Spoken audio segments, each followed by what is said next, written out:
Hi, everyone. Welcome. Thank you for joining me today. We're going to be talking about 4 keys to retaining patients for sustainable growth.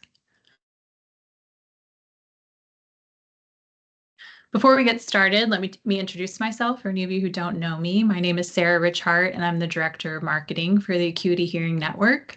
My contact information is on the screen, my email address, that's the best way to reach me. Go ahead and jot it down or screenshot it, and feel free to reach out if you have any questions after today's presentation. A little about my background. I've had the privilege of working with a wide variety of hearing clinics for the last 20 plus years now.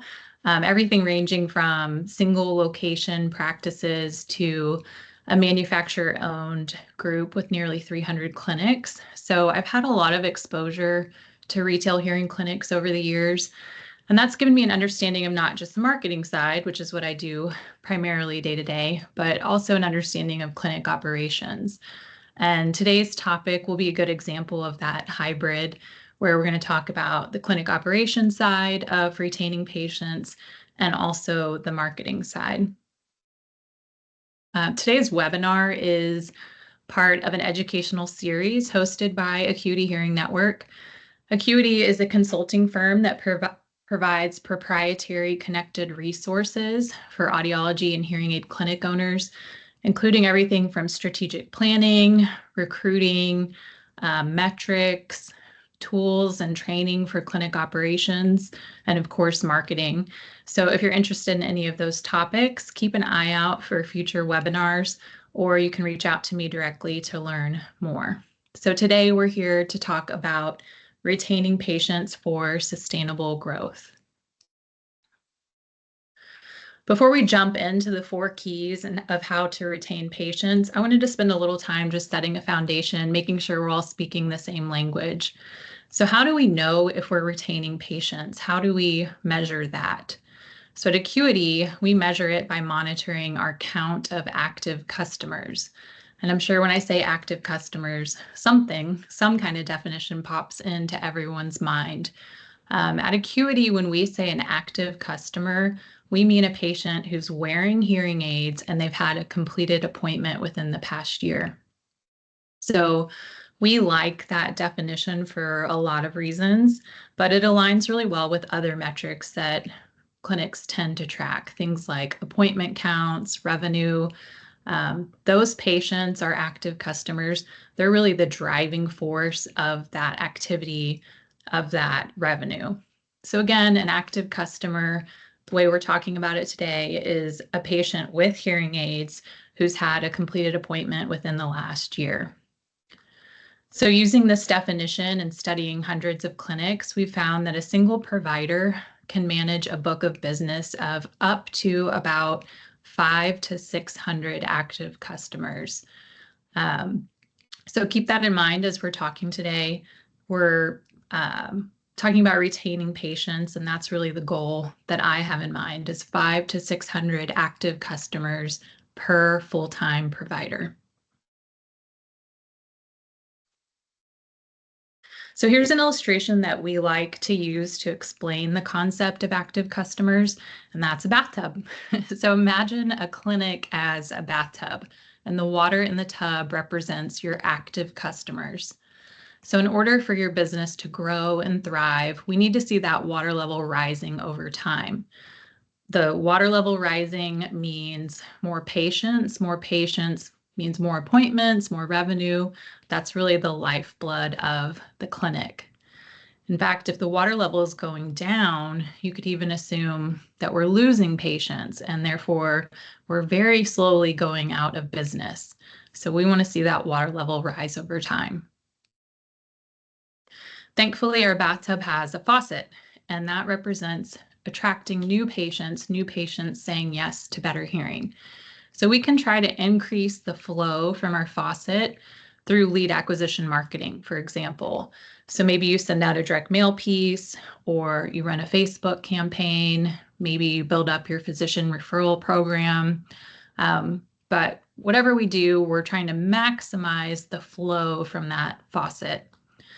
For those of you who've been in the industry for a long time, you may remember the good old days when we could live off the faucet alone. You could run a newspaper ad and fill your schedule for a whole week with new tests. But that's just typically not the case anymore. We do follow a process at Acuity that allows us to maximize the flow from the faucet, but a lot of times the rate at which water leaks from the faucet or from the drain is faster than we can fill it from the faucet alone. You know what I'm talking about, the good old days and focusing on lead acquisition only, focusing on the new patient only. I found that a lot of owners still almost yearn for those days. They're still obsessed with the new patient, obsessed with lead acquisition, and they forget that our bathtub has the drain.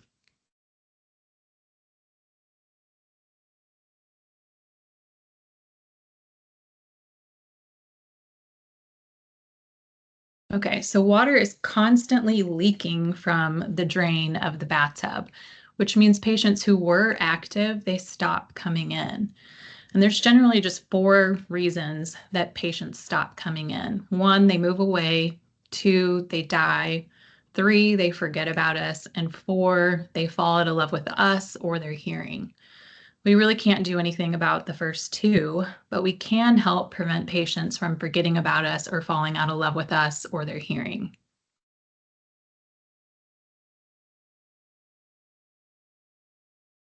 So we need to work on clogging the drain or preventing water from leaking.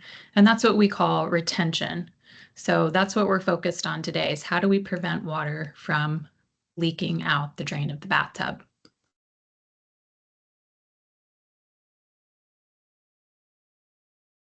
In addition, we also need to attempt to catch some of the water as it leaks and put it back into the tub. And that's what we call reactivation. So reaching out to patients who've become inactive and getting them scheduled to come back into the clinic.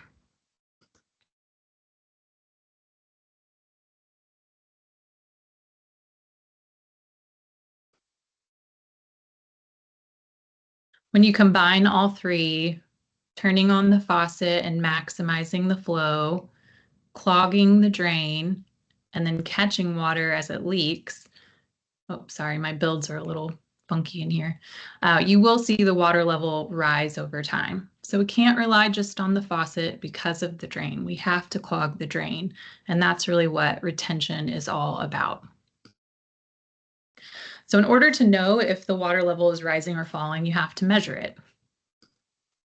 So this is a report that Acuity has developed. It's a proprietary report that we've designed to really track the flow of patients over time.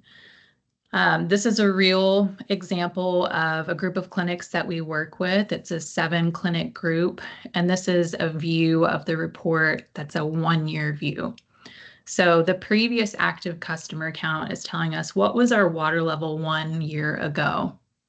And then the inflow is measuring the faucet, how much has been added from the faucet.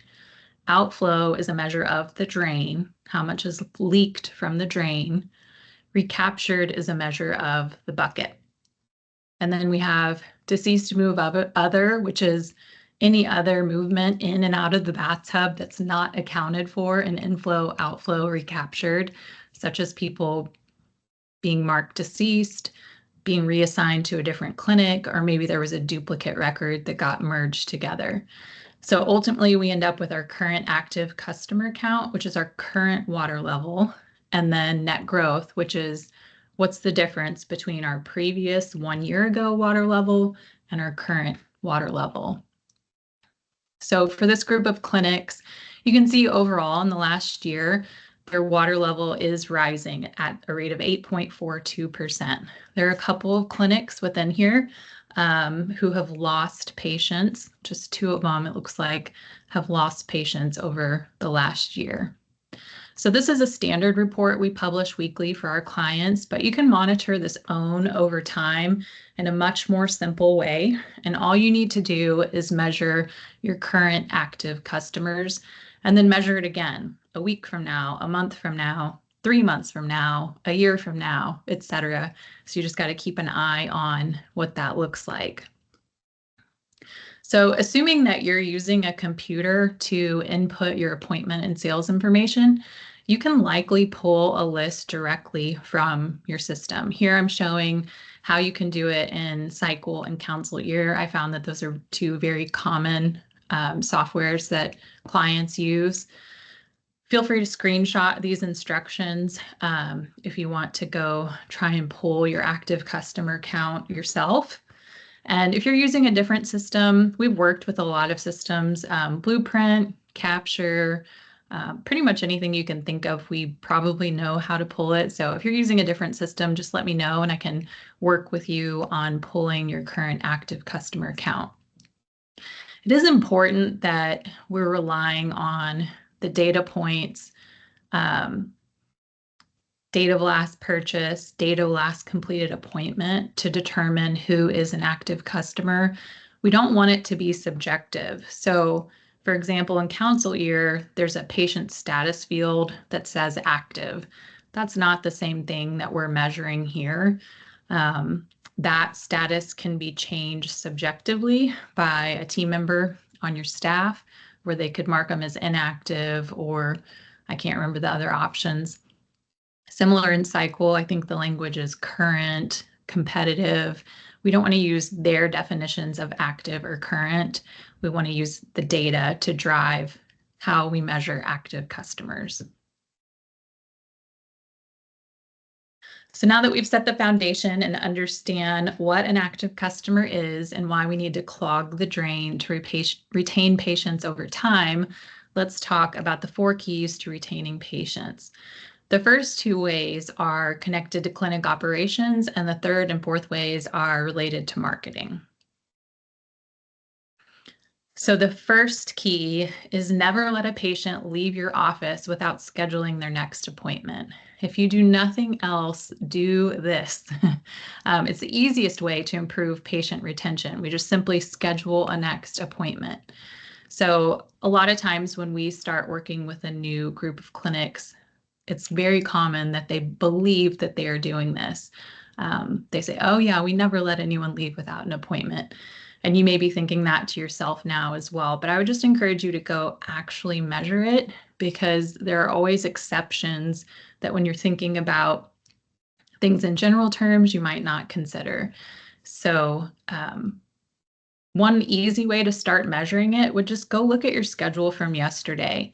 How many completed appointments did you have, and how many of those patients have their next appointment scheduled? If you had 10 completed appointments and 7 of them have a future appointment, that's a 70% future appointment rate. So what happened to the other 3? Can we get them on the schedule? Why didn't we schedule them? So you just want to measure that. Like I said, you can do it at a real micro level, just looking at the previous schedule. If you're pretty savvy with Cycle or CounselEar, whatever system you're using, and Excel, you could pull a list of completed appointments, say year to date, and then a list of future appointments, and use some formulas in Excel to look up who does and does not have future appointments scheduled. We measure future appointment rate for the clinics we work with on a daily, weekly, monthly, yearly basis. And it's a primary KPI that we use with our front office staff. We think it's that important. The second key to retaining patients is to develop clinical standards that provide value to the patient and then show them what it's worth. So now that we have patients coming back in, we have to make it worth their while.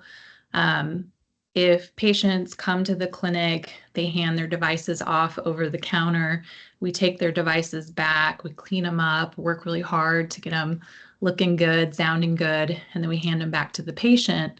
The patient doesn't know what you did with their devices, and they might not see the value in that. And next time when it's time for their appointment, they might say, well, I don't know that I really need to go to this appointment. And that would be them falling out of love with us or their hearing. So We really need to develop some clinical standards. One thing you might say would be never serve a patient in the lobby. That kind of speaks to what I was just saying. If they're just handing their devices over the counter and then we take them back, they have no idea what you did in the back room. So always bring the patient back with you. Always look in their ears. If you can, clean the devices in front of the patient. Show them the work you're doing so that they see the value. Another good clinical standard would be to do annual hearing test with verification.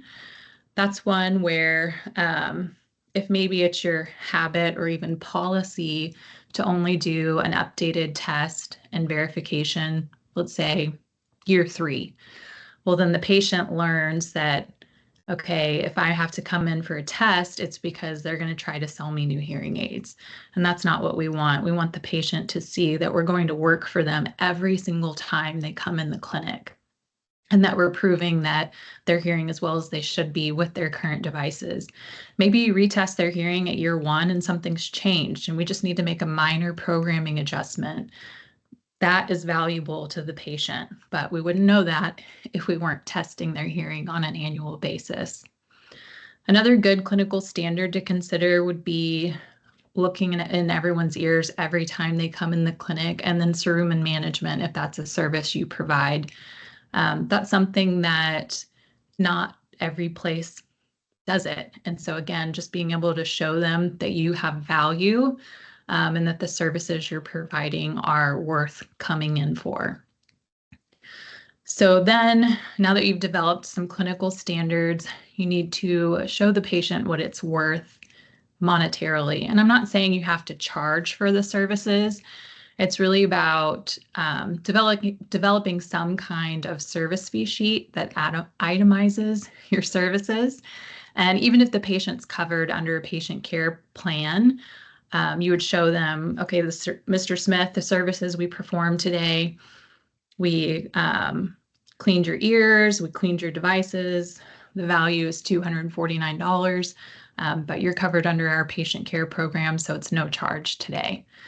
So showing them that value helps separate you from the commoditizers.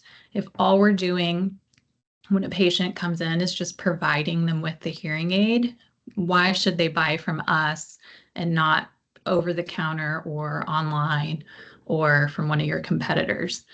So remember, the first key, always schedule a future appointment, and second, provide real value. So those two are both in the clinical operations world, and the next 2 ways to improve patient retention are in marketing. So the third key is send targeted direct mail campaigns to your database. Remember when we were talking about the bathtub, one of the ways we lose patients is because they simply forget about us. Maybe they're even wearing their hearing aids, but they haven't been in for an appointment and things are going good, so they just don't come back in. And then a year has passed and we haven't seen them and they've leaked from the drain. So we can't let that happen. We want to keep patients coming in on a regular basis, whether it be quarterly or twice a year or whatever schedule you like. So at Acuity, we segment our clients' data into 12 buckets based on where they fall in the patient journey. Leads in this case are patients who they're in our database, but they don't have hearing loss, they don't have hearing aids. So these are typically people who have responded to marketing. Maybe we've met them at a health fair, for example, or maybe they called in off a mailer, and then they may or may not have scheduled an appointment. If they did schedule, maybe they no-showed or canceled that appointment, or maybe they did show up, but they didn't have a loss. So anyone who meets that criteria would be considered a lead. Now, something to note is that I found a lot of clinics don't even enter leads in their database, and I would encourage you to start entering them. If someone calls into your clinic, even if they don't schedule an appointment, go ahead and create a record for them. And if you have an email or a mailing address or a phone number, now you're able to contact that patient in the future and stay in contact with them. So hopefully when they are ready to schedule, they schedule with you. Prospects are patients who they have a hearing loss, but they don't have hearing aids. So this would be like a typical tested, not sold, tested, not treated patient.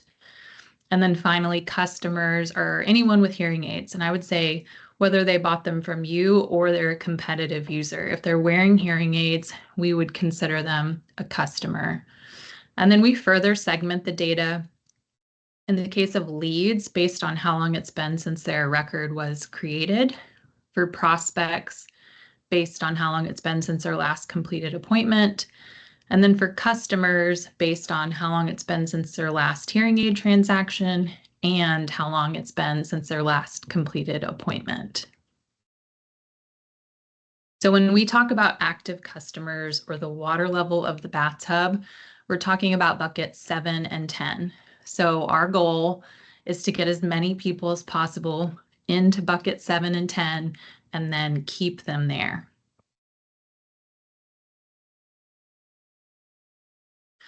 I've worked with several practices in the past that don't market to their database at all. They fall into that category of obsessed with the new patient, with lead acquisition, and it's a huge missed opportunity if you're not marketing to your existing database. I mean, it's a common sales or business, it's easier to keep a current patient your patient than it is to get a new patient. And it's at the rate of like 10x from what we've measured.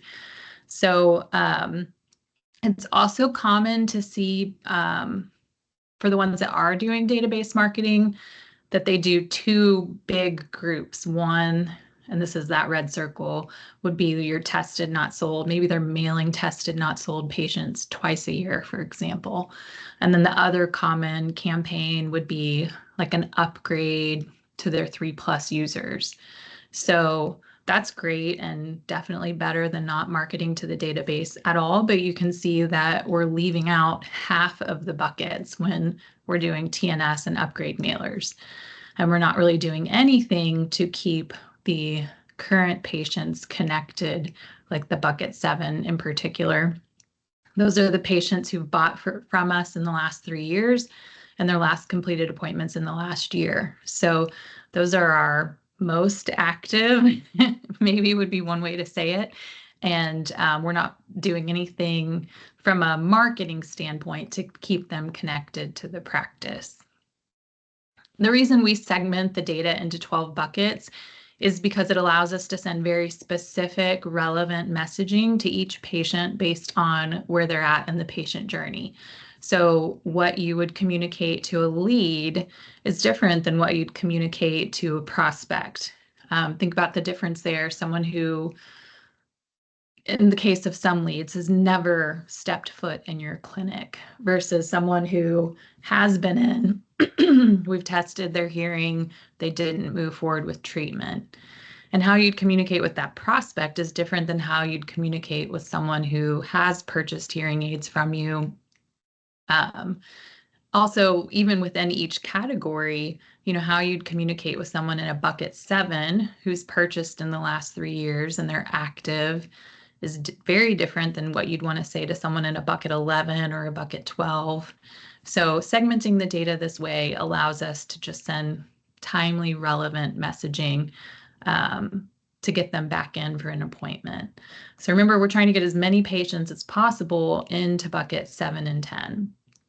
By the way, if you are doing database mailers, make sure you're measuring it the same way you would a lead acquisition campaign. So using call tracking numbers, tying appointments and outcomes back to the mailers.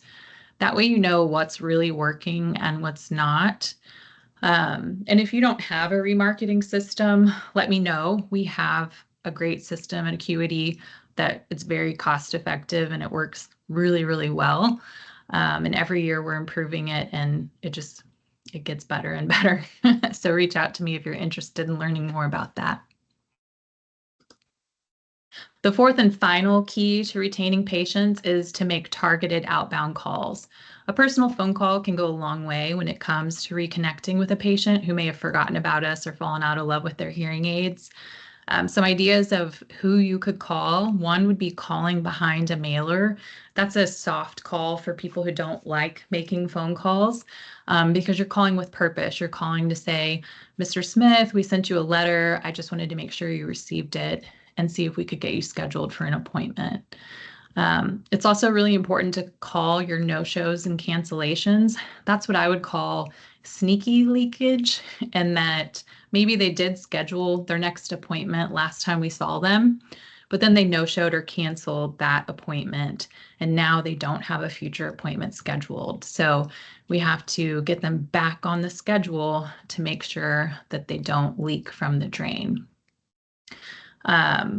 We have some call scripting, and I'd be happy to share that with you as well if that's something that you're interested in. Sometimes following a script can be helpful when you're not comfortable making calls. It can feel a little awkward at first, but just like anything, the more you do it, the easier it gets. And I find that having a script or some kind of loose guide of what to say can be very helpful.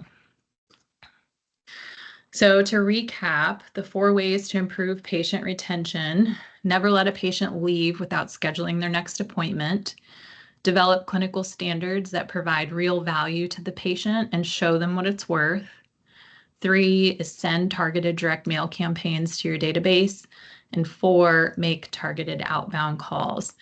So I encourage you all to go measure your active customer count today, and then start implementing any of these strategies that you don't already have in place, and continue monitoring your active customer count over time and just see what happens. Is it going up or is it going down?